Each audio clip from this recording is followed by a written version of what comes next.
Mesdames et messieurs, bonjour ou rebonjour pour ceux qui étaient là ce matin. Merci Frédéric pour cette introduction. Donc effectivement, quelle place pour les textes des femmes sur les scènes du théâtre aujourd'hui? Une vaste question qui clôture évidemment ces deux journées exceptionnelles. Donc je vais vous présenter en quelques mots nos invités. Vous me corrigez si je dis de grosses bêtises à un moment donné.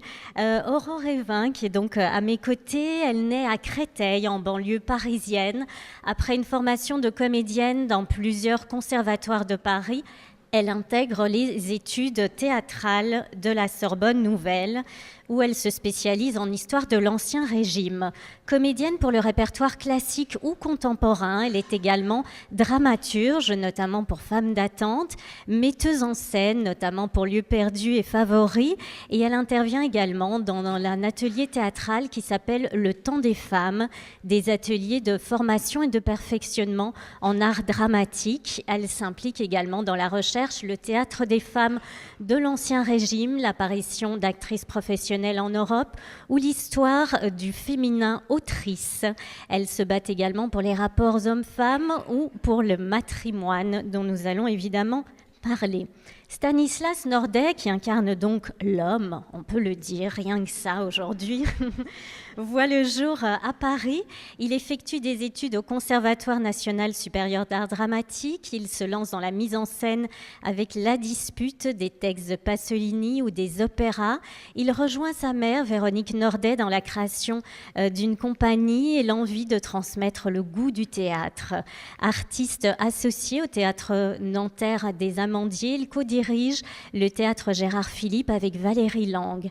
Directeur pédagogue à l'École supérieure du théâtre national de Bretagne, il devient ensuite artiste associé au Festival d'Avignon. En 2014, il prend la tête du Théâtre national de Strasbourg et il a aussi la casquette d'un acteur engagé dans des projets contemporains. Sylvie Potier, tout en blanc, est née à la Tour du Pin, en Isère. Elle a fait le conservatoire, parallèlement au Conservatoire national de Nice.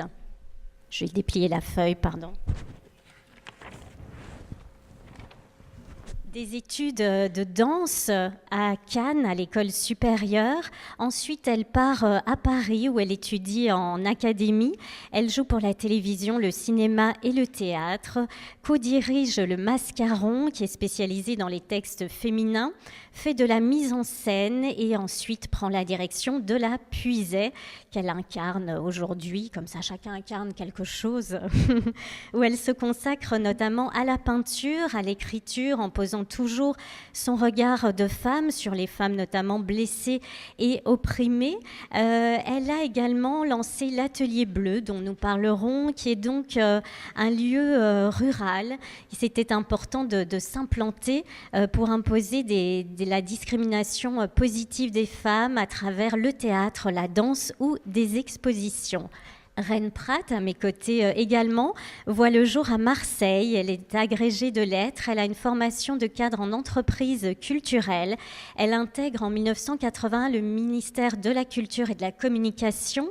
Elle devient membre direction du développement culturel et puis conseillère de théâtre et de l'action culturelle auprès du DRAC, qui est donc la direction régionale des affaires culturelles, Provence-Côte d'Azur. Elle s'investit ensuite dans la politique culturelle de Marseille avant de devenir directrice évidemment. Moi j'aime bien, on a une dispute Léère là-dessus sur les masculins et le féminin. Donc directrice donc on dit Arsenal, on ne dit pas tout Arcanal. Voilà, il faut encore que j'améliore les lunettes, ou à l'Institut français de Marrakech. Elle rejoint à nouveau le ministère de la Culture pour s'occuper de l'année Georges Sand ou Victor Hugo, inspectrice générale pour la création des enseignements artistiques et de l'action culturelle. Elle réalise 2 rapports phares dont nous allons évidemment parler, que ce soit en 2006 ou 2009, sur justement la différence homme-femme dans le monde théâtral. Elle travaille également notamment à la DRAC de Guyane et Martinique, toujours dans ce domaine de politique culturelle. Et aujourd'hui, elle se consacre à différents projets, notamment à travers les travaux de Nathalie Magnan. Enfin, Anne Rothenberg, qui était également avec nous, est née à Lyon. Elle fait une maîtrise à l'Institut des études théâtrales à la Sorbonne, ainsi que la communication. Elle travaille au sein de plusieurs institutions culturelles consacrées au spectacle vivant et à l'écriture, notamment la communication Avignon, la communication et l'action culturelle à la SACD. Elle contribue à des revues théâtrales et crée sa compagnie. Depuis l'an 2000, elle s'est consacrée pendant 15 ans à la programmation du Festival des correspondances de Grignan, où elle a assuré les fonctions de directrice littéraire et artistique. Côté théâtre, donc, elle crée sa compagnie, comme je vous le disais, et collabore avec le metteur en scène Didier Long. Elle a également fondé plusieurs festivals, dont ce Paris des femmes, dont nous allons parler, qui est donc, il y a aussi un festival de théâtre littéraire, l'invitation au voyage à Biarritz la semaine prochaine. Elle aime également adapter des œuvres et elle a également imaginé le concept intimité publique au théâtre de la Pépinière à Paris. Donc, comme vous voyez, c'est un casting de rêve, pour reprendre les termes du théâtre. Alors évidemment, la place des femmes, la place de la femme est le sujet qui nous passionne depuis quelques jours. Aurore, si on regarde, pour refaire brièvement, non pas toute l'histoire évidemment, mais la place des femmes autrices dans le théâtre de l'Ancien Régime à nos jours, qu'est-ce qui pour vous a évolué le plus positivement et le plus négativement ? Alors, le plus négativement, commençons déjà par le négatif, c'est effectivement la question de l'effacement et de la disparition de ces autrices qui, Dominique Blanc a évoqué par exemple le texte de Marguerite Duras tout à l'heure, qui pensait sincèrement sans doute qu'il n'y avait pas eu d'autrice montée dans toute l'Europe avant 1960, avant sa première pièce. Ça c'est un cas d'effacement. En fait, il y a eu des autrices, pour rien que pour le XXe siècle, on a un corpus d'autrices théâtrales de 1500 autrices, et quelques années même avant elle, Simone de Beauvoir avait été, sa pièce avait été montée à Paris. Donc on a des autrices, mais on ignore, ce qui fait que régulièrement on a toujours l'impression pour les autrices de théâtre de recommencer à zéro, d'être toujours les premières, ce qui demande énormément d'énergie pour se légitimer, donc du coup, la question de l'effacement et de la disparition est évidemment centrale. Positivement, on arrive quand même effectivement même si finalement c'est quand même très lent. Il y a des questions, 25% des pièces qui sont jouées actuellement sur les scènes publiques seulement sont des pièces d'autrices. C'est quand même un chiffre en début du 21e siècle. Mais c'est vrai que ces 10 dernières années, grâce quand même à un travail, notamment au rapport de Rennes-Prat, au travail de l'association Un Chef pour l'égalité femmes-hommes, au milieu militant, à la recherche scientifique, à la publication de ce matrimoine théâtral, de ces textes de femmes, etc., les choses bougent, ont bougé en fait très vite ces dernières années, et ça c'est positif, et c'est vraiment lié aussi à la rencontre justement du milieu scientifique universitaire, des milieux militants et des milieux artistiques et des autrices et des festivals comme le Paris des femmes, où moi j'ai fait ma première conférence. Ça avait été quand même vraiment, c'était là que tout a démarré, parce que tout le monde s'est rencontré lors de ce festival. Donc c'est là que c'est vraiment dans cette rencontre vraiment nouvelle, moderne finalement, que tout a pu partir, d'où tout a pu. Alors tout a pu partir, tout évolue, mais il est vrai, Reine, que dans votre rapport, vous le pointez, on est quand même face à quelque chose de très paradoxal. Un milieu comme celui de l'armée, qui est réputé masculin par excellence, évolue quand même petit à petit, alors que le monde des arts, le monde du théâtre, qui se veut tellement avant-gardiste, stagne plutôt sur la question, ou au contraire régresse parfois, comme dans le milieu de la danse. Comment vous expliquez ce paradoxe-là ? Je vais peut-être commencer par dire tout le plaisir que j'ai eu à être là et à assister à ces 2 journées, dans ces rencontres qui ont réuni des femmes quasi exclusivement pour parler de femmes, artistes, autrices, quasi exclusivement. Et je trouve que ces 2 journées ont évité quand même la plupart des écueils auxquels on peut s'affronter quand on s'amuse à ce genre d'exercice. Et puis le bonheur d'entendre Dominique Blanc parler du bonheur au théâtre. Alors, je crains que dans cette table ronde, on parle de choses moins heureuses et peut-être douloureuses, mais on va essayer de le faire avec plaisir aussi, avec un peu de joie. Alors, pourquoi ça ne bouge pas ? Moi, je vais dire des choses un peu terribles. J'ai fait effectivement un premier rapport à la demande du ministère de la Culture qui est sorti en 2006, qui donnait des chiffres. Alors maintenant, je refuse de donner des chiffres parce que de toute façon, les chiffres ne bougent pas. Donc, ce n'est pas la peine d'en reparler. Et il faut peut-être penser un peu autrement. Ce rapport a fait l'effet d'une bombe. Ça a été dit à plusieurs reprises.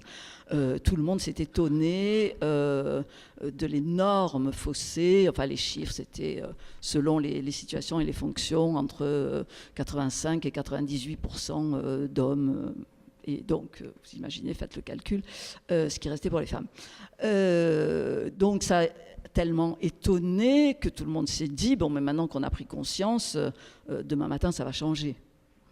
Donc, j'ai sorti un nouveau rapport en 2009 qui disait que rien n'avait changé. Même certaines choses avaient régressé fortement.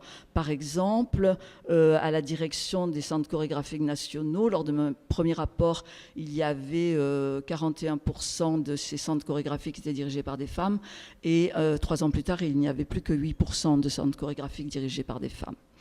Alors je vais le dire très brutalement. C'est vrai que parmi les hommes qui ont dirigé, qui ont été nommés entre-temps, tous n'étaient pas blancs. Donc ça introduisait quand même une diversité, mais enfin le nombre de places pour les hommes non blancs restant toujours aussi limité, il faut bien partager. Hein, donc il y avait moins de femmes puisqu'il y avait... j'en parle aussi parce que on se trouve donc dans cette situation d'avoir à parler des hommes et des femmes. Peut-être est-ce un peu réducteur et peut-être... d'ailleurs, quand on m'a commandé cette mission, le directeur de la musique, de la danse, du théâtre et des spectacles m'avait dit, mais alors par la même occasion, ça serait bien que tu mènes aussi une réflexion sur la question pourquoi nos plateaux sont si blancs. On y reviendra. Donc, je fais un deuxième rapport et j'analyse un peu plus effectivement ce qui se passe. Moi, j'en suis venue à des conclusions, je dirais pour faire mal, pour dire mais comment va-t-on faire pour que ça bouge ? Donc, je me suis livré à un petit exercice amusant d'étude de vocabulaire pour en conclure que ce milieu artistique, donc, qui a comme mot emblématoire la création, est un milieu où la formation se fait dans des conservatoires, où nous parlons beaucoup des codes de la représentation. Alors, je fais une petite parenthèse sur les codes de la représentation. Par exemple, on vient me dire, ben oui, mais il y a moins de femmes parce qu'il y a moins de rôles pour les femmes. Alors, on peut en écrire. Et puis, comme ça a été dit tout à l'heure, on peut distribuer autrement. Je crois que c'est Sarah Vermand qui disait, mais un rôle de médecin ou d'avocat, ça peut être joué par un homme ou par une femme. Enfin, c'est en général joué plutôt par des hommes. Après, je reprends cette question du code. Effectivement, le théâtre en particulier, moi je travaille sur la musique et sur la danse aussi, mais le théâtre est un art très codifié, qui en a moins l'air dans le théâtre occidental que dans le théâtre asiatique, mais néanmoins. Et pendant très longtemps, suivant un code de la représentation, des rôles de femmes étaient joués par les hommes, puisque les femmes n'avaient pas accès au plateau. Mais aujourd'hui, on va vous dire, ah non, mais distribuer un comédien noir dans un rôle de père de famille, on peut être père de famille en France et être blanc, noir, jaune, bon, mais non, c'est toujours, si c'est un père de famille, c'est forcément blanc. Et alors on me dit, mais non, parce que ça fait signe. Alors, si on est vraiment dans un monde de la création, donc de l'invention et de l'art, on doit pouvoir jouer avec les signes. Et en fait, on se rend compte qu'on est dans un monde terriblement normé. Alors, ce que je dis est à prendre aussi, il y a évidemment des exceptions, mais je pense que ça devrait faire du bien d'essayer de sortir des catégories, de nettoyer et de penser un peu autrement et d'avancer tous ensemble vers plus d'invention. Donc voilà, je concluais que c'est un monde quand même très conservateur et voilà. Alors Carole Thibault, qui n'est malheureusement pas avec nous aujourd'hui, mais dont la pensée évidemment nous accompagne, dit que l'écrasement des femmes par les hommes est un premier crime contre la pensée. Anne, est-ce que c'est quelque chose que vous avez perçu tout au long de votre parcours, quelque chose que vous ressentez? Et pourquoi est-ce que vous avez ressenti assez tôt l'envie de prendre les rênes justement de vos projets, de cette envie de créer qui vous anime? Alors, d'abord, bonjour. Je suis ravie d'être à côté de Aurore, on se connaît, on s'est rencontrés sur le Paris des femmes, Rennes, Prat. C'est un peu grâce à vous qu'on a créé quand même le Paris des femmes. C'est un festival qu'on a créé avec Véronique Olmy et Michel Fitoussi. Donc vous devez peut-être les connaître, ce sont des romancières, une est journaliste, l'autre est romancière, et dramaturge aussi également. Et on était vraiment comme ça au café, trois amis, et Michel Fitoussi, qui est journaliste, nous parle de votre rapport, et on se regarde toutes les deux, et puis toutes les trois, et on se dit, mais est-ce que les choses ont bougé depuis ce rapport? Nous, on était à peu près en 2011 quand on a commencé à se poser la question. Et puis on était là, je crois que c'était un Pariscope qu'on avait, on regardait, puis on se dit, mais non, il n'y a rien.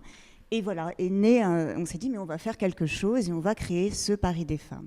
Et donc voilà, je voulais vous remercier parce que vous faites bouger des choses, parce que nous, grâce à vous, on a voulu essayer, alors c'est très anecdotique, hein, nous ne sommes pas, ni Michel, ni Véronique, ni moi-même, n'étions dans comme le travail d'Aurore, un peu militant, comme le travail de Carole aussi Thibault, ce que vous faites aussi également. Donc on est vraiment dans l'anecdote.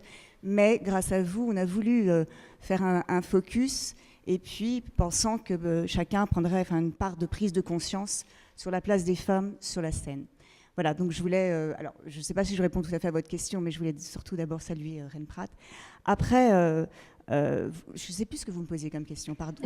Il n'y a pas de problème. C'était si dans votre parcours, oui, vous avez ressenti cela, que le fait d'être une femme, justement, de vouloir monter des projets, etc., que c'était important à un moment donné de prendre les rênes parce que sinon, il se passait peut-être pas grand-chose ou c'était plus compliqué. Alors ça, je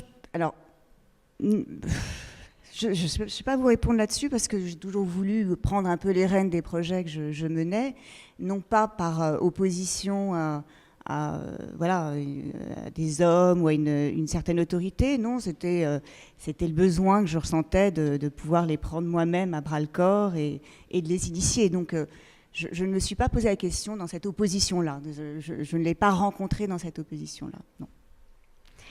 Sylvie, à travers les différents domaines que vous avez explorés, que vous explorez toujours, puisque vous êtes une artiste multidisciplinaire, est-ce que vous, par contre, vous avez été confrontée à la difficulté d'être une femme? Oui, depuis toujours. Je pense comme toutes les femmes, d'ailleurs, parce qu'on nous norme, on nous nomme, on nous guide. Mais en revanche, j'ai eu la chance d'avoir de très bons professeurs dans les différents conservatoire, voilà. Et j'avais envie de dire que l'on soit noire ou blanche, et je le mettrai au féminin, il y a peu de place pour les femmes.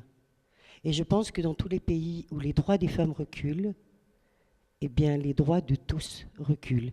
Et on a beau se dire que demain, aujourd'hui, voilà, aujourd'hui c'est superbe, on est dans un magnifique festival qui est toujours superbement bien organisé, on se dit que ça avance, mais demain ce sera pareil. Et moi, je me rappelle, en 1986, j'avais une compagnie, Le Mascaron, et nous avons obtenu le prix de la révélation de la critique grâce à une pièce sur Gertrude Stein et Alistoclas, donc déjà en 86. Donc voilà, on fait le calcul, là, j'ai pas 20 ans. Et on se disait, ça va être super. On va pouvoir demain monter du Violette le Duc. Eh bien non.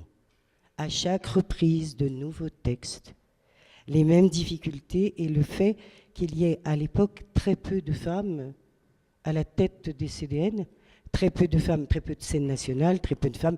Il y en a un peu plus, ça peut être rassurant, mais il n'y a pas plus de femmes.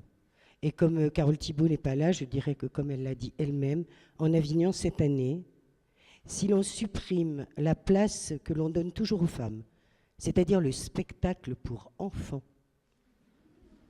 ce qui est assez... eh bien, elle n'était que 9% d'auteurs et de metteurs en scène. Et ça, c'est vraiment un peu effrayant.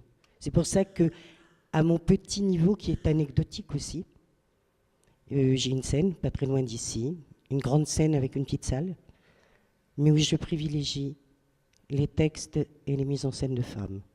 C'est-à-dire que je fais une discrimination positive et je l'assume. Et comme je suis un être libre, donc je n'ai pas besoin des instances. Et je le fais en zone rurale parce que c'est de la zone rurale et de l'éducation qu'on commencera à faire changer aussi le regard sur les auteurs, les metteurs en scène et les créateurs dans leur ensemble, puisque j'ai une salle d'exposition également. Et ça, c'est important. Vous parlez de l'importance...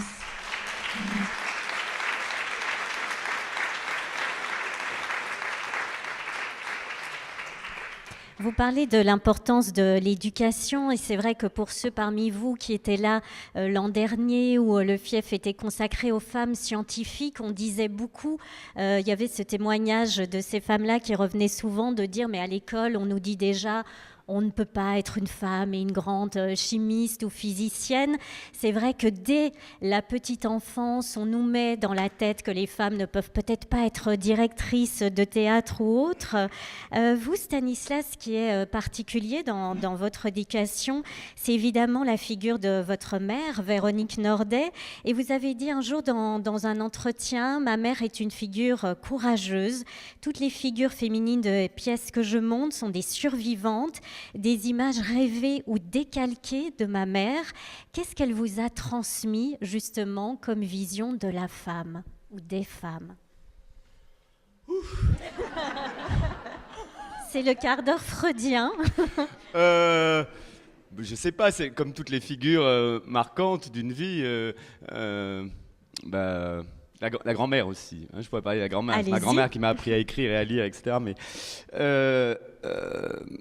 non, peut-être que justement, je vais pas vous raconter ma vie non plus, elle est compliquée votre question. Disons que ma mère était à la fois père et mère, on va dire, pour aller vite. Donc la question du masculin ou du féminin n'était pas forcément la question centrale. La question, elle était la question de l'humain, la question de qu'est-ce qu'on fait, comment on vit, comment on mène une vie, etc. Donc forcément que ça amène un certain nombre de choses. Et ma mère était quelqu'un d'assez engagé aussi à tout point de vue.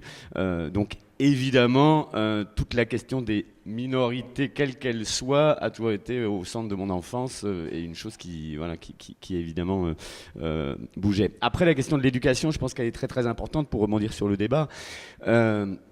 C'est-à-dire que, par exemple, dans le théâtre, une des plus grandes maisons d'édition, qui est une très belle maison d'édition en France de théâtre qui s'appelle l'Arche, édite très peu de femmes. Hein, donc la question, moi quand je suis arrivé, je suis directeur du Théâtre National de Strasbourg et il y a une école au Théâtre National de Strasbourg qui forme à la fois des metteurs en scène, des éclairagistes, des acteurs, des actrices, et tous les métiers du théâtre. Et très souvent, les jeunes gens qui démarrent dans le théâtre, par exemple, ne savent pas, n'ont aucune culture théâtrale. Donc ça commence par là. Par exemple, à l'endroit du concours, quand les jeunes acteurs et actrices passent le concours, j'ai imposé une liste d'auteurs à travailler, qui est une liste paritaire. Il y a autant de femmes que d'hommes qui sont nommés.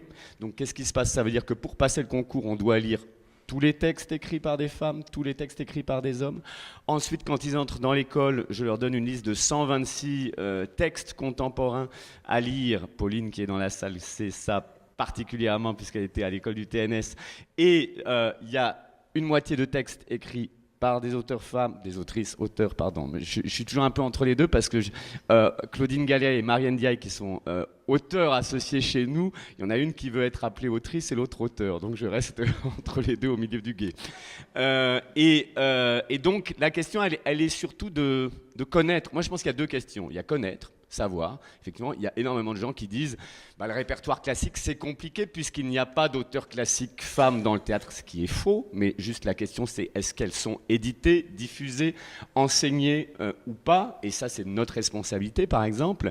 Et puis après il y a la question du volontarisme et de l'activisme, je dirais. Moi on pourrait rejoindre, je tiens ça de ma mère, je suis un activiste, donc je crois, par exemple une des choses qui a été fondamentale dans ce qu'il est en train de se passer, parce qu'il se passe beaucoup de choses quand même ces dernières années, c'est le collectif La Barbe, qui est un collectif qui, dans toutes les présentations de saison des théâtres parisiens, déboulait et mettait le nez dans le caca en fait au directeur et à la directrice en disant vous êtes en train de présenter la saison mais il n'y a qu'une femme qui écrit, il n'y a que 2 femmes mettant en scène, etc. Et j'ai vu ce que ça avait bougé, c'est-à-dire qu'il a commencé à y avoir une espèce de peur. Moi je suis pour une certaine forme, attention ne me faites pas dire ce que j'ai dit, une certaine forme de terrorisme. En tout cas il faut effrayer pour faire bouger les choses, il faut du volontarisme.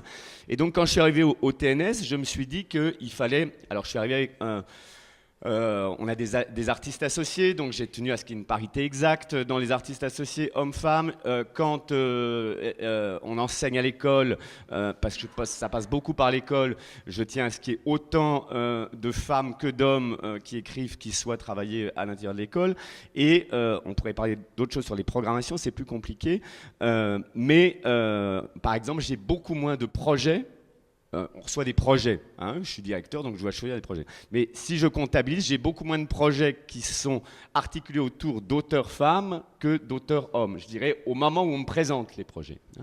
Alors après, pour rejoindre ce que disait Rennes, dont le rapport a été vachement important, les rapports, je crois qu'il y a aussi le monde du théâtre est effectivement très conservateur. Il y a eu pendant très longtemps la question des emplois au théâtre, hein, aussi, qui perdure encore un petit peu, hein, c'est-à-dire que quand on est une fille un peu forte, on était une soubrette, quand on est une fille un peu fine, ça reste encore dans les mémoires. Et il y a pour moi 2 autres problèmes qui sont accolés au théâtre sur ce conservatisme. Il y a la question effectivement de ce qu'on appelle, je déteste ce mot-là, la diversité, ou les minorités visibles, ou les scènes désespérément blanches, mais qui est aussi liée à ça. Et la question aussi d'une diversité sociale qui n'existe pas dans le milieu du théâtre. Hein. C'est-à-dire que dans le milieu du théâtre, la plupart, il y a des exceptions, mais la plupart des auteurs, des metteurs en scène, des directeurs et directrices de théâtre sont issus de la moyenne ou de la haute bourgeoisie. Et donc ces 3 questions-là, et la question du manque de parité, elles sont à mon avis liées aussi, elles racontent quelque chose de l'état de notre société. Et le seul moyen de faire bouger les choses, c'est un volontarisme appuyé. Et sans rentrer dans la politique, j'étais assez proche de... J'ai pas mal discuté avec Aurélie Filippetti, ex-ministre de la Culture, sur cette question-là, parce que quand elle était au ministère, elle a essayé en tout cas de faire bouger des choses, notamment sur la nomination des femmes. Elle n'a pas forcément tout réussi. Et un jour, j'avais une discussion avec elle, elle me disait « Mon problème, c'est que si je veux remettre d'équerre à la direction des centres dramatiques nationaux autant d'hommes que de femmes, je suis obligé pendant 8 ans de ne nommer que des femmes. » Moi, je lui disais « Vas-y, pas de problème. » C'est-à-dire qu'il y a un moment donné où, quand on est trop en retard, il faut inverser la tendance, mais ça, on ne peut le faire qu'en dérangeant, en roulant dans les brancards, en disant des choses qui ne sont pas si agréables que ça à dire. Et c'est la responsabilité un peu de tous. Alors après, moi qui suis un grand lecteur de théâtre contemporain, qui lit tout ce qui s'écrit à peu près, il y a aussi un paradoxe, c'est-à-dire que, mais en même temps, je pense que vous en avez déjà discuté, c'est pas parce qu'on est une femme et qu'on écrit du théâtre qu'on va écrire plus de rôles féminins. Et d'ailleurs, pourquoi le devrait-on, hein, on pourrait se dire.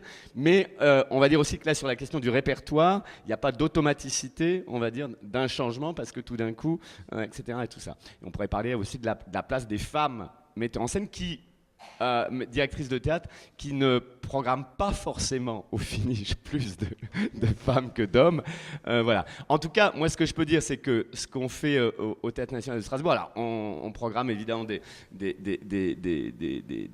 dramaturges hommes et femmes, le plus possible de femmes, mais parfois, moi, je fais une forme de discrimination positive, si vous voulez, légère, c'est-à-dire, on va dire, à projet égal. Quand j'hésite entre deux projets, je vais plutôt prendre un projet dirigé par une femme ou écrit par une femme. Je pense que cette question de la discrimination positive, elle est importante et qu'il faut en tout cas transgresser.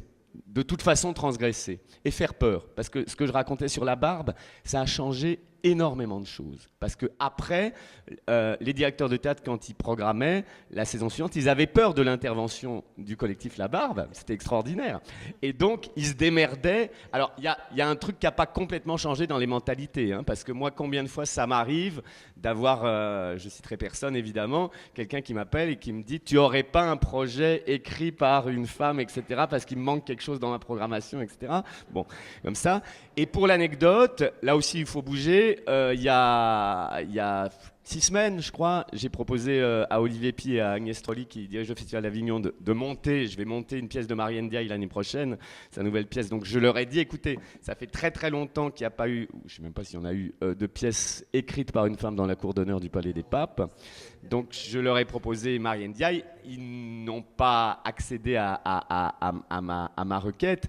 Alors là, c'est d'autres questions. Est-ce que c'est parce qu'ils pensent que le texte de Marianne Ndiaye n'est pas assez épique pour, etc. Bon, c'est une bonne question. Mais en tout cas, les choses bougent ces dernières années. Elles bougent. Pas assez vite, évidemment. Mais elles bougent, mais il ne faut rien lâcher. Et il faut beaucoup de volontarisme. Autant, évidemment, ou plus, ou j'en sais rien, du côté des hommes que des femmes. Mais autant, voilà ce que je peux dire, là, à ce stade. Alors on va développer évidemment tous ces thèmes très très riches et très denses qui nous habitent tous. C'est vrai qu'Aurore, Stanislas dit les choses bougent, mais aujourd'hui on le voit, les parcours des autrices et des comédiennes professionnelles européennes sur lesquelles vous avez notamment travaillé restent quand même entravés. Quelles sont les plus grandes difficultés qu'on rencontre aujourd'hui? Stanislas parlait notamment du fait d'être édité, que ce soit pour des textes contemporains ou anciens. Qu'est-ce que vous avez pu observer à ce sujet, à la fois côté autrice et côté comédienne? Alors, bon, moi, je parle là, évidemment, sur les autrices du matrimoine, donc celles qui ont disparu, sur ce répertoire classique invisibilisé et qui existe. Donc, on a commencé essentiellement par les autrices de théâtre, les premières donc, de l'Ancien Régime, c'est-à-dire, mais c'était fort, c'était puissant, puisque quand même le théâtre aussi est un genre majeur aussi autour du trio Corneille, Molière, Racine. Donc Virginia Woolf nous a expliqué que la sœur de Shakespeare n'aurait pas pu exister. En fait, elles ont existé, les sœurs de Molière, de Corneille, de Racine ont existé, ont été jouées à la Comédie Française, etc., etc. Donc ce qui est très important, parce que voilà, moi quand j'ai appris le théâtre dans mes conservatoires, je n'ai jamais étudié une seule pièce de femme, jamais. Hein, c'était il y a 25 ans, vraiment. Hein. Donc c'est très important effectivement de montrer aux comédiennes, parce que sinon on est tout le temps en réaction, on est tout le temps dans cette, alors pas discrimination positive, je préfère dire action positive. C'est-à-dire qu'on va être tout le temps à réagir à une norme, à un canon, etc. Donc c'est pour ça que le matrimoine est pour moi très important, parce qu'il est important que dans les consciences, on se rende compte que les femmes qui écrivent du théâtre, ça a été là aussi, ça peut être dans la norme, dans la norme de notre imaginaire collectif. Voilà, donc pour moi, ça c'est vital. Alors, donc ces textes, effectivement, il a d'abord fallu les publier. Et ça, nous, on a pu faire le premier volume dans l'anthologie du théâtre de femmes de l'Ancien Régime qu'en 2007, donc avec moi-même accompagnée de 2 chercheurs américains. Et comme je l'ai dit, on avait déjà 20 ans de retard sur les Américains qui, eux, pouvaient lire ces textes de femmes de l'Ancien Régime française dès les années 93-94 et même traduits en anglais. Donc c'est quand même incroyable. Donc effectivement, cette première étape de l'édition a été très importante. Alors c'était d'abord dans une petite édition publiée aux presses universitaires de Saint-Étienne, une collection consacrée essentiellement uniquement aux textes de femmes de l'Ancien Régime, parce qu'il y avait que là qu'on pouvait les publier. Donc c'était quand même très confidentiel, mais c'était la première étape. Alors on nous disait, oui, mais alors vous faites une collection uniquement pour les femmes. Bah oui, mais il y avait des collections de textes entièrement d'hommes et ça choquait personne. Et bon, c'était l'étape nécessaire. Ensuite, cette anthologie a pu être republiée chez Classique Garnier, où elle est actuellement, donc plus de prestige, plus de visibilité. Mais évidemment, après l'étape, c'est de monter ces textes et puis surtout de les faire connaître, de savoir que d'arriver à atteindre les conservatoires, les écoles dramatiques, etc., pour qu'ils puissent effectivement pouvoir aussi travailler. On a entendu les scènes hier, enfin, ce sont des scènes de concours pour certaines. Donc voilà, donc alors là, je sais aussi qu'il y a Georges, le deuxième texte, qui commence aussi à faire un travail intéressant qui consiste à mettre aussi, publier ces textes de femmes de l'Ancien Régime, ou ces textes de femmes d'autrices du 19e siècle, etc., sur Wikisource, sur Internet. Parce que c'est long de trouver des éditeurs, de faire ça dans des collections pas chères pour les étudiants, etc. Donc, qui se mettent à y avoir une visibilité sur Internet et sur Wikisource, où on peut publier ces textes en RTF, etc. Ça, c'est aussi une étape qui est en train d'être menée, qui est importante. Et puis après, effectivement, il y a aussi la question de la représentation de ces textes. Et là, c'est encore un gros problème parce qu'il faut convaincre les programmateurs, il faut convaincre les diffuseurs qui ne connaissent pas ces autrices, qui se disent que forcément, si on ne les connaît pas, c'est que ce qu'elles ont écrit, c'est très mauvais. Voilà, et qui ne sortent pas quand même, pour la question du théâtre classique, de Corneille, Molière, Racine. Donc on est capable de remonter 350 fois un Molière et puis de ne pas avoir cette curiosité d'aller vers ces textes qui, alors effectivement, il n'y aura pas forcément plus de rôle féminin parce que de toute façon, il travaillait avec des troupes où il y avait un certain nombre d'actrices et d'acteurs, mais sincèrement, dans ces œuvres de femmes du XVIIe, XVIIIe siècle, la place des personnages féminins est très intéressante. Et souvent, d'ailleurs, on arrive par contre à plus de paroles féminines dans ces textes que de paroles masculines, ou en tout cas presque à égalité. Et on a aussi un retravail aussi, c'est là qu'ils sont modernes ces textes. On a un travail surtout qui est intéressant, c'est de la masculinité. C'est-à-dire que là où ils sont intéressants, c'est dans la façon aussi dont ils traitent les héros masculins, et notamment aussi la paternité. Voilà. Donc les femmes vont être plus fortes, vont avoir aussi des rôles politiques, mais les hommes vont aussi dire, par exemple, je préfère choisir l'amour que le politique. Voilà. Et on leur a reproché à ces femmes. Voilà. Donc après, effectivement, la question de produire ces textes et de les diffuser, bon là, on y travaille en essayant de monter un réseau, justement, avec Carole Thibault, qui a été la première à monter au CDN de Montluçon, à présenter les Journées du matrimoine. Donc un réseau qui serait de production et de diffusion, où on réunirait des lieux de diffusion, des théâtres, des CDN. On met aussi en accord avec des universités, etc., pour aider à trouver les fonds, aider les metteurs en scène et metteuses en scène à les monter. Et puis la question de ces comédiennes, vous parlez de la première... Moi, j'ai travaillé sur l'apparition des premières comédiennes. Mine de rien, c'est peut-être là que c'est le plus difficile, sur cette histoire de savoir comment la révolution que ça a constitué dans la façon dont travaillent nos normes esthétiques aujourd'hui. Cette apparition des comédiennes, moi j'ai fait cet essai en Europe il y a début du 21e siècle, c'était en 2001. Et dans les cursus d'études théâtrales aujourd'hui, alors que le livre est disponible, on n'étudie toujours pas l'apparition des comédiennes pour comprendre le théâtre classique en France. Il n'y a qu'en France qu'on fait ça. En Italie, ils ne peuvent pas étudier le théâtre, la commedia dell'arte, sans parler des premières comédiennes.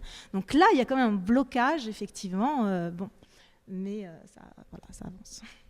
Aurore parle de blocage et c'est vrai que Reine, vous-même, vous avez été surprise lors du premier rapport que vous avez rédigé. Qu'est-ce qui vous a le plus surpris et pourquoi cette onde de choc a tellement étonné, parce que comme vous dites, vous ne voulez pas forcément répéter les chiffres, mais c'est vrai qu'ils sont accablants, ils parlent vraiment noir sur blanc. Qu'est-ce qui vous a vraiment le plus surpris en réalisant ces deux enquêtes-là? Je crois que... Alors, deux choses. Moi, ça marche? Oui, d'accord, pardon. Le fait d'avoir compté, moi, je ne suis pas très d'accord avec. Sauf qu'à un moment, je me suis dit, commençons par là, on va voir. C'est vrai que les chiffres étaient stupéfiants, mais pour tout le monde. Mais plusieurs personnes dans le théâtre me disaient « Mais enfin, on comprend mieux. C'est vrai que moi, chaque année, je regarde les programmations de saison, je regarde les plaquettes, et je vois qu'il n'y a pas de femmes, mais ma foi, ça a jamais imprimé. Voilà. Donc tout d'un coup, ces chiffres, ils ont dit la vérité.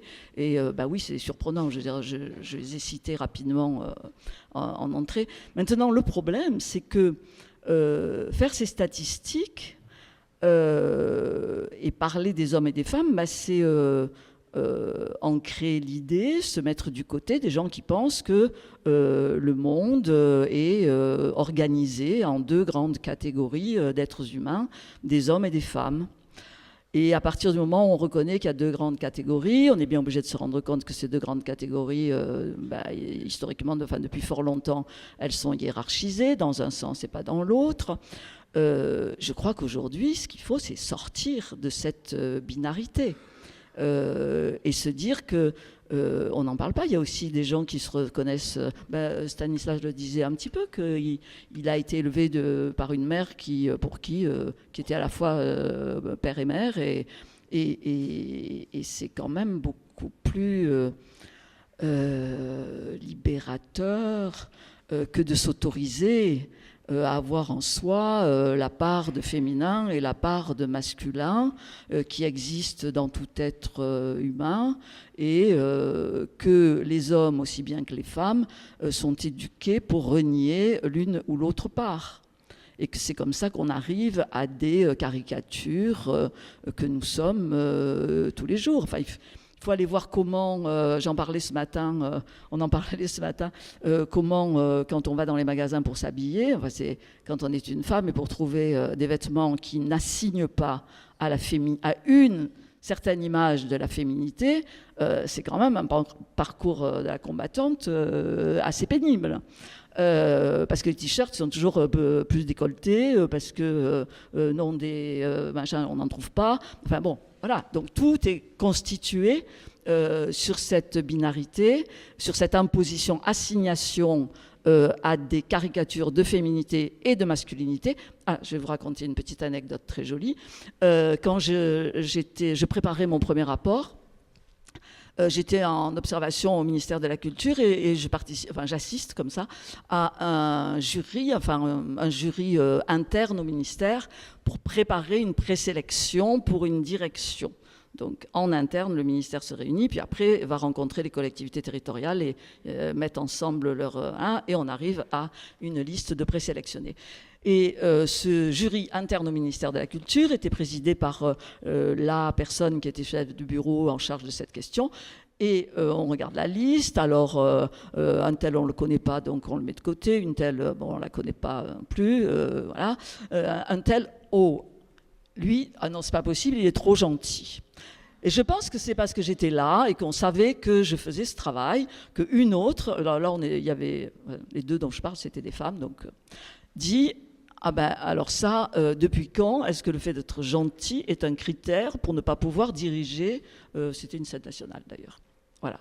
Donc je crois quand même que moi j'ai eu très vite conscience à travers ce travail que la question de répartir, d'avoir une masse de femmes et une masse d'hommes à peu près équivalente permet de repenser complètement le monde et permet de repenser totalement le fonctionnement de ce secteur qui ne fonctionne pas très bien.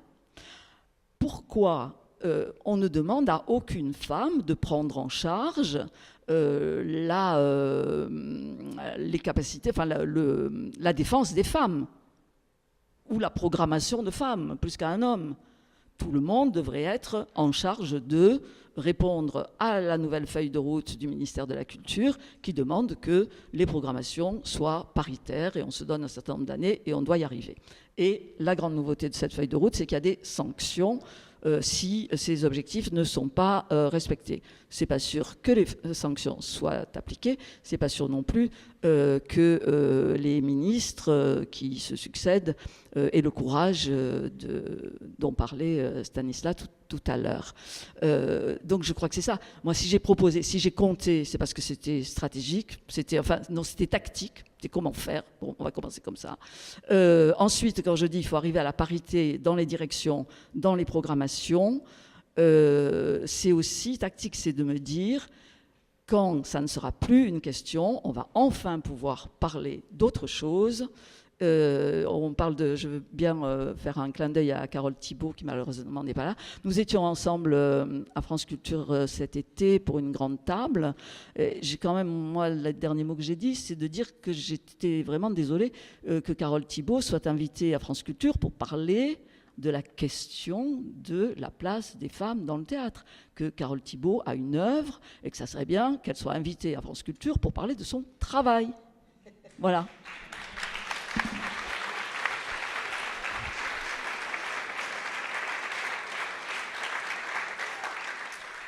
Dans son discours justement au coup de poing que Carole Thibault avait fait à Avignon, elle a dit à un moment donné, la cour d'honneur c'est comme les Molières, quand tu es une femme artiste qui a la prétention d'être du côté de la création, des autrices et metteuses en scène ou des conceptrices d'œuvres, tu sais que ce n'est pas pour toi. Les chiffres, effectivement, parfois ils nous parlent, parfois justement c'est un petit peu des cris, j'ai envie de dire, des alarmes. Et c'est vrai que concrètement, Avignon est souvent cité en exemple, en mauvais exemple, puisque rien que dans le IN, il y a donc 91% des hommes auteurs qui sont joués et non pas des voix de femmes. Alors vous, Anne, vous avez travaillé au Festival d'Avignon, mais à la communication. Est-ce que ces questions-là se posaient déjà à vous ou est-ce que c'est vraiment quelque chose dont vous avez pris conscience plus tard ? Oui, clairement, j'ai pris ça vraiment, clairement. Je pense qu'on est complètement inconsciemment, culturellement, je crois on n'y pense pas. Enfin, on prend conscience de ça au fil des ans. Avec les projets qu'on mène au fur et à mesure, oui, j'ai pris conscience de ça, mais bien plus tard. Non, absolument pas à ce moment-là. Bon, alors moi, je vais vous raconter une petite anecdote. Allez-y. Parce que je voulais parler aussi d'Aurore, mais continue.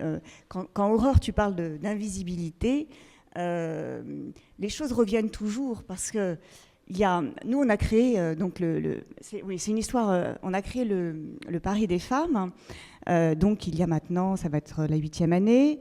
Et puis, je sais quoi, il y a 2 ans, non, c'est ça ? C'était il y a 2 ans. Je reçois, ça allait être le festival, je reçois un article d'Aurore qui titre « Le Paris des femmes à 100 ans ». Qu'est-ce que c'est que...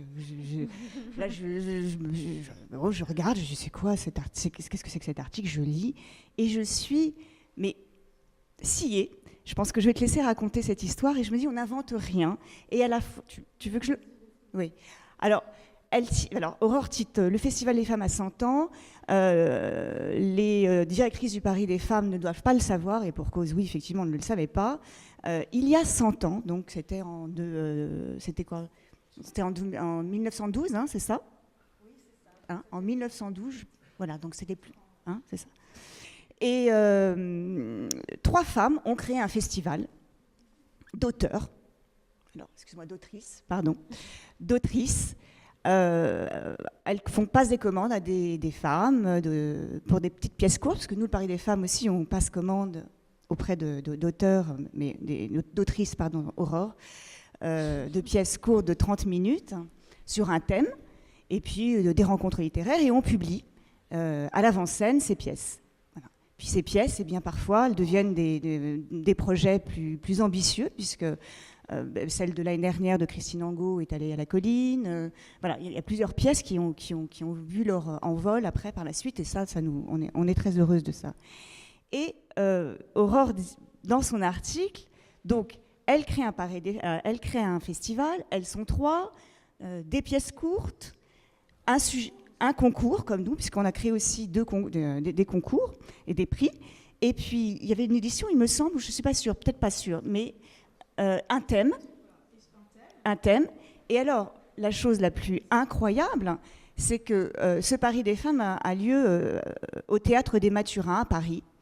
Et à la fin, Aurore nous apprend que ce festival avait lieu rue des Mathurins, il y a donc 100 ans. À 2 numéros près, en fait, c'était le Théâtre Michel, je pense que c'était le Théâtre Michel. Alors j'ai demandé au directeur du théâtre, des Mathurins, lui ne savait absolument pas cette histoire, il était aussi complètement sans voix. Et il me dit, mais Anne, tu sais que le théâtre Michel et le théâtre des Mathurins, en fait, c'est le même immeuble. Voilà. Et tout ça pour vous dire qu'en fait, alors on n'invente jamais rien, mais en même temps, pour ce que disait Aurore, l'invisibilité, elle est là. Elles ont créé ce festival et je crois que la présidente était Sarah Bernard, si je me souviens, elle faisait partie. Oui, enfin, ce qui était intéressant, c'est qu'elles étaient dans la même démarche que vous, c'est-à-dire qu'elles avaient vraiment créé ce théâtre féministe parce qu'elles étaient furieuses que ces autrices de théâtre ne puissent pas être jouées, ne puissent pas être représentées. Donc elles ont fait ce concours et ce festival comme pour les mêmes raisons que vous, 100 ans plus tard, et au même endroit. Et au même endroit, c'est incroyable. Voilà. Je voulais juste raconter cette histoire, mais bon, j'espère qu'on ne sera pas oublié non plus, mais bon, voilà. Dans 100 ans. Que vous serez bien. En fait. Vous êtes bien conservé, en tout cas. On parlait de l'invisibilité. C'est vrai que c'est un thème qui est très important également pour vous, Sylvie, parce que vous avez notamment co-dirigé la compagnie Le Mascaron. Aujourd'hui, donc, on le disait en introduction, il y a l'atelier bleu. Et ce que vous essayez de montrer à travers votre travail, c'est justement l'invisibilité. J'ai envie de dire que ce soit par rapport aux textes ou aux artistes de femmes, que ce soit par rapport aux femmes elles-mêmes, notamment on en parlait hier lors du dîner, c'était sur les textes des femmes homosexuelles aussi, oui, qui sont extrêmement peu représentées, ou également l'invisibilité des femmes mutilées, opprimées dans des tas de cultures. Pourquoi est-ce que c'est ça un petit peu le fil rouge de votre combat et de votre travail? parce que je pense que c'est ce qui fait évoluer le monde. Parce que tant qu'il y aura des femmes mutilées, excisées, etc., on ne peut pas faire évoluer les droits de femmes. On ne peut pas être, nous, dans notre petite sphère, comme ça, en se disant « Ouais, c'est super, on a des libertés nouvelles, alors qu'on n'en a pas tant que ça. » Et de l'autre côté, voir des femmes que l'on viole, que l'on vend, que l'on met en esclavage sexuel, etc., etc. Donc effectivement, pour moi, c'est un tout. Et je pense que la scène, en fait, j'ai toujours considéré la scène, grâce sans doute à mes professeurs, j'ai eu de très bons professeurs, qui nous disaient quand même que c'est pour ça que je pensais à Dominique Blanc qui parlait d'Alain Cuny, que j'ai eu comme professeur, et je l'imaginais ramassant les textes blancs qui partaient d'une façon spectrale. Mais surtout, on m'a toujours dit que la scène, c'était faire de la politique aussi, c'est le dire. Et je pense qu'on est effectivement dans une société qui montre beaucoup de pièces de divertissement, juste pour divertir et pas pour penser. Et moi, je pense que le fait de créer, c'est faire penser, c'est faire évoluer. Et c'est un acte politique. Donc cet acte politique, il y a des femmes mutilées, il faut les représenter. Et des femmes, et en tant qu'auteur, moi c'est vrai que sur ma programmation, je prends évidemment l'année prochaine, nous aurons 2 Colette, c'est vrai, un Virginia Woolf. Mais il y aura des femmes, comme des jeunes auteurs femmes, qui viennent comme ça, qui je prête mon espace. Voilà, il est ouvert, il est petit. Dans cette zone rurale qui est très riche, parce que c'est la Puisée-Forterre, et qu'il y en a à la Maison Colette, on a Pierre Larousse de l'autre côté, et que là, tout le monde peut déjà s'éduquer à ça. Et je prends des jeunes auteurs comme Maya Brahmi, qui sera là l'année prochaine, Marie Louvergne, il y a Cécile Bérobi de Noailles qui sera là aussi, qui sont des auteurs qui écrivent de la chorégraphie, ou qui écrivent des textes, ou qui peignent dans un sens évidemment qui va vers l'exil, qui défend les femmes et la voix des femmes. Et le fait de le faire sur cette zone rurale, je le rappelle, qui n'est pas une grande ville, qui n'est pas Strasbourg, qui n'est pas Paris, c'est aussi important parce qu'on est des petits ruisseaux qui deviendront des grandes rivières. Et pour répondre à Stanislas tout à l'heure qui disait que 8 ans sans nommer d'hommes à des têtes de CDN, c'était long et c'était désagréable, je pense... Un petit peu. Ah, le contraire, d'accord, bon. J'avais d'accord. Alors j'ai mal compris parce que j'allais dire, pendant tellement d'années, ça a été désagréable pour les femmes, que bon, voilà. Mais c'est surtout ça, je pense que c'est ça le but du lieu et de tout ce que j'ai fait jusqu'à présent, parce que les minorités ont le droit de se faire entendre et elles essaient. Et il y a quelques années en résidence sur la scène nationale d'Auxerre, j'avais monté, grâce à Maram El Masri, les textes des poètes arabes contemporaines. Donc j'avais tout faux, femmes metteurs en scène, les femmes poètes arabes et contemporaines. C'était dur, mais je pense qu'elles écrivent beaucoup et qu'ils passent beaucoup de de textes comme ça qui passent les frontières malgré tout grâce à des gens comme Maram Al-Masri qui peut en faire une anthologie. Voilà. On a...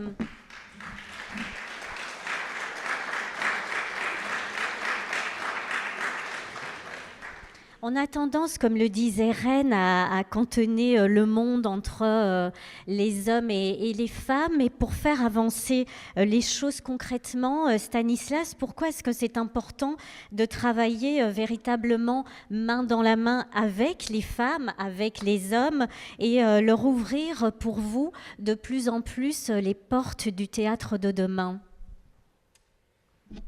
Toujours des questions pas possibles. Est-ce que je suis un homme? Non, c'est une blague. Deux choses. Peut-être réouvrir, je réponds, mais réouvrir que la question évidemment des auteurs, autrices, femmes, mais auteurs c'est bien aussi, auteurs et autrices, il faut que les deux continuent. C'est comme l'écriture inclusive, il faudrait qu'on en parle aussi, c'est passionnant, c'est un beau débat. C'est l'histoire de l'art aussi, hein. C'est-à-dire qu'on pourrait dire ça pour les sculpteurs, pour les peintres. C'est toute l'histoire de l'art qui est questionnée à travers ce qu'on dit et pas évidemment simplement la question de qui a écrit du théâtre, etc. Non, une chose à laquelle vous pouvez participer tous et toutes qui est très très importante. C'est une chose, peut-être vous l'avez abordée ces jours-ci. Aujourd'hui, il y a beaucoup de femmes qui écrivent du théâtre. Beaucoup, et qui commencent à être éditées, beaucoup de jeunes femmes qui sortent des écoles, etc. Donc ça se multiplie. Par contre, il y a un énorme problème aujourd'hui dans, on va dire plus largement, l'économie du théâtre public, en tout cas, c'est qu'il y a beaucoup plus d'argent en général pour monter les textes classiques. Et très souvent, les directeurs et directrices de théâtre vont privilégier dans une programmation, pensant que le public veut voir plutôt Molière, plutôt Shakespeare, plutôt Brecht que des auteurs contemporains, va avoir tendance à privilégier le répertoire classique, ce qui fait que, généralement, les auteurs, hommes et femmes, contemporains, sont moins souvent montés sur les scènes de théâtre, et notamment moins souvent montés sur les grandes scènes de théâtre. Ils sont parfois montés sur les petits plateaux, mais trop rarement sur les grandes scènes. Et ça, c'est la responsabilité aussi du public. C'est aussi la responsabilité du public de dire « nous voulons avoir des textes contemporains ». D'accord, hein, il faut jouer les femmes de l'Ancien Régime, mais aussi les femmes qui écrivent aujourd'hui. Et ça, aujourd'hui, il y a un répertoire qui commence à être vraiment considérable de femmes qui écrivent du théâtre, des belles et grandes pièces. Moi, j'en ai monté un certain nombre sur certaines grandes scènes. Mais ça, c'est une responsabilité qu'on a tous. C'est aussi la responsabilité, par exemple, de l'éducation nationale, hein, plus largement. Moi, je sais que dans mon dialogue au Théâtre National de Strasbourg, j'ai décidé de monter presque exclusivement des textes contemporains pour faire avancer les choses, et que souvent le dialogue avec les profs à l'éducation nationale est compliqué parce qu'ils ont au programme Tartuffe, ils ont au programme Don Juan, ils ont au programme etc. Donc ils attendent parfois qu'il y ait ces textes-là qui soient représentés. Moi je leur dis non, venez voir le théâtre qui s'écrit aujourd'hui, qui s'écrit demain, ils viennent d'ailleurs finalement. Mais ça c'est une vraie belle question, et la question de l'éducation nationale après c'est une vraie question, hein. C'est-à-dire c'est Blanquer, c'est tout le monde qui doit faire des choses comme ça, c'est la question des programmes, c'est-à-dire que je pense, dites-moi si je me trompe, que dans les programmes il n'y a pas les femmes de l'Ancien Régime qui écrivent du théâtre, c'est totalement absent. Quand on est à l'école républicaine, au lycée, au collège, on pense que les seules personnes qui ont écrit du théâtre, c'est Molière, c'est Shakespeare, etc. Donc là il y a une responsabilité énorme, hein, qui est à cet endroit-là, une responsabilité d'éduquer. Et qu'est-ce que voilà. Mais cette question du contemporain, elle est importante parce que ce soit, je sais pas, on peut les citer énormément, hein, des Magali Mougel, des Mariette Navarro. Il y a énormément d'auteurs importants, auteurs femmes, autrices femmes importantes aujourd'hui, mais qui souvent, il y a des jeunes gens qui viennent présenter des projets dans des théâtres, projets qui ne sont pas retenus, non pas parce qu'elles sont des femmes, mais parce que ce sont des auteurs contemporains et que ça fait un peu peur. Donc ça, c'est une vraie question. Et j'ai pas répondu, c'était quoi ton truc? Si. Si, un peu. Et je redis, la responsabilité, elle est partout. Moi, par exemple, à l'entrée du TNS, quand les jeunes actrices, peut-être tu te rappelles, arrivent, je leur dis, vous aussi actrices, vous avez une responsabilité. Vous devez vous fédérer, interpeller. Il y a une chose dont vous avez peut-être parlé aussi, c'est, oui, il y a des rôles de femmes dans le théâtre classique écrit par les hommes, mais quelle est la représentation des femmes là-dedans ? Hein, de monstres, de putes, de mères abusives, etc., etc. La question aussi de qu'est-ce qu'on écrit, quelle image on véhicule à cet endroit, c'est une sacrée question aussi. Et là, c'est aux comédiennes aussi de poser ces questions-là, de revendiquer aussi, je dirais, une parole et une réflexion sur ces questions-là.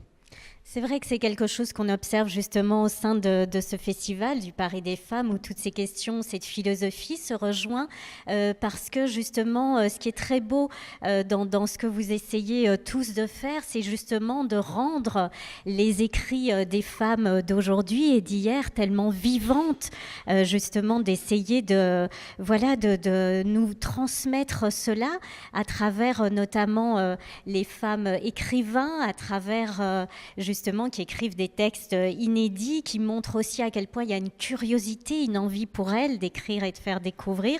Je suis désolée parce que comme Frédéric me fait des grands signes, je fais des grands résumés parce que je le vois approcher. Vous savez, plus il approche, moins on a de temps. C'est très menaçant. Voilà. Alors juste brièvement, ce qui est important aussi, donc comme j'ai pas le temps de développer puisqu'il approche encore plus, il y a aussi toute la thématique des ateliers qui sont un outil extraordinaire auquel vous collaborez également. Et j'aimerais du coup, je suis désolée parce qu'on pourrait parler évidemment encore 1 heure et vous entendre, qu'on fasse la conclusion avec vous, Rennes, parce que c'est vrai que ce qu'on retrouve aussi sur le terrain aujourd'hui, ce sont des collectifs comme le collectif HF, le collectif Hommes-Femmes, à travers des projets notamment de Muriel Couton, qui elle appelle à créer un réseau de solidarité féminine. Quels sont pour vous vraiment les projets concrets qu'on pourrait imaginer pour demain ? Brièvement. Alors, brièvement, je crois qu'on en a appelé au public, on en appelle aux professionnels. Je crois qu'il faudrait que nous arrivions collectivement à imposer aux ministres qui se succèdent d'avoir le courage de faire ce que Stanislas avait proposé à Aurélie Filippetti. On parlait du texte contemporain. Il y a plusieurs années, c'est un moment où je travaillais au ministère, il y avait dans les consignes qui étaient données aux directeurs de théâtre l'idée qu'il fallait introduire des textes contemporains. Parce qu'aujourd'hui, il y a encore une primauté du classique, sauf qu'à une époque, il n'y en avait pas du tout de contemporain. Et le fait que ça a été exigé dans les textes, dans les lettres de mission, dans les contrats d'objectifs, ça a quand même totalement changé l'état des programmations de ce point de vue. De même, l'introduction de spectacles pour le jeune public. Donc, on pourrait très bien décider qu'il faut que le ministère, les pouvoirs publics, le ministère et les collectivités territoriales imposent un certain nombre de critères. Et je crois que les ministres ont peu le courage de le faire. Il y a une anecdote récente, il y a quand même une directrice, une candidate qui a été choisie par un jury pour diriger un conservatoire national supérieur de musique et de danse. Et les musiciens, il se trouve qu'elle venait de la danse, mais qu'elle avait déjà dirigé un conservatoire. Et les musiciens ont fait fronde et cette femme n'a pas été nommée. Résultat, il n'y a toujours pas de directeur ou de directrice à cette... voilà. Donc, il y a un courage politique à avoir. Je crois que nous sommes tous à nous mobiliser pour que nos ministres aient ce courage, mais nous avons aussi des actions à mener. Alors, on parle de HF. HF a d'abord été un mouvement qui est né des groupes de travail que j'avais mis en place. Moi, j'étais absolument pas d'accord pour le fait que ça se constitue en association. Parce que je trouve que tout d'un coup, ça devient l'objet principal du travail de ces personnes qui sont impliquées dans HF. Et je pense que ce qu'ont à faire les artistes, c'est d'abord de travailler à leur création, de faire en sorte d'être joués, d'être édités, et que les mouvements collectifs, c'est bien, mais comme le Paris des femmes, HF à un moment m'avait dit mais il faut donner une visibilité à nos travaux, à nos œuvres. Et c'est ainsi qu'était née la saison 1 pour l'égalité, parce que j'avais dit mais ne faisons pas encore un festival pour les femmes, parce que les femmes seront peut-être programmées dans ce festival, mais il n'y en aura toujours pas dans les programmations normales. Donc moi je crois plutôt à tout ça. Je crois beaucoup au fait aussi qu'il faille faire des études. Et je crois qu'il y a vraiment une étude à faire sur la question des représentations et de montrer quelle est l'image qu'on donne des hommes, des femmes et des autres sur nos plateaux aujourd'hui pour pouvoir travailler cette question. Je crois qu'il faut aussi étudier la manière dont les journalistes et les critiques rendent compte des œuvres des femmes et des hommes. Lisez tout article qui est consacré à une femme, on vous parlera d'abord de la couleur de ses cheveux ou de ses yeux, de la manière dont elle s'habille et éventuellement après de ce qu'elle fait. C'est ce que Geneviève Fraisse met souvent en avant, c'est que pour les femmes, ce qui compte d'abord, c'est la biographie. Une dernière anecdote, j'ai été chargée d'abord d'organiser le bicentenaire de Victor Hugo par une ministre, puis une année George Sand par un ministre, et on ne parle encore de George Sand que d'abord comme ayant eu pour amant ou avoir été la maîtresse de Chopin et de quelques autres. Et j'ai quand même rencontré cette année-là un directeur de nos très grandes institutions, paix à son âme, qui m'a dit, dans la même phrase, que George Sand n'avait pas à entrer dans son institution parce que c'était un auteur mineur, et que puisque c'était un auteur mineur, il ne l'avait d'ailleurs jamais lu. Alors,